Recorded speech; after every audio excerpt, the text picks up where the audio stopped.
ভারতের অপারেশন সিন্দুর সাকসেসফুল হওয়ার পর ৯ তারিখে জম্মু ও কাশ্মীরের পুঞ্চ সেক্টরে পাকিস্তানি সেনাদের বর্বর হামলার ঘটনা নতুন করে উত্তেজনা সৃষ্টি করেছে।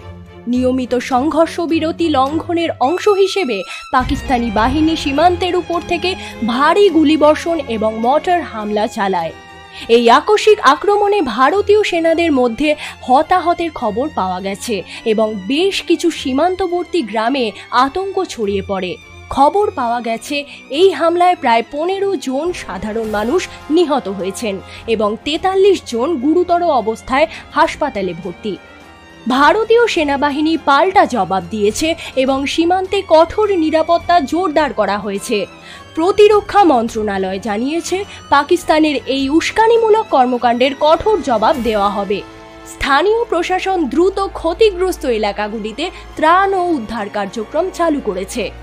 বিশ্লেষকরা মনে করছেন পাকিস্তান নিয়মিতভাবে পুঞ্চ ও আশেপাশের সেক্টরগুলিতে হামলা চালিয়ে ভারতের আভ্যন্তরীণ নিরাপত্তা পরিস্থিতিকে অস্থিতিশীল করার চেষ্টা করছে। তবে ভারতীয় সেনাবাহিনীও সম্পূর্ণ প্রস্তুত এবং সীমান্তের সার্বভৌমত্ব রক্ষায় দৃঢ় প্রতিজ্ঞ। এই ঘটনার পর দ্বিপাক্ষিক সম্পর্ক আরও খারাপ হওয়ার আশঙ্কা দেখা দিয়েছে।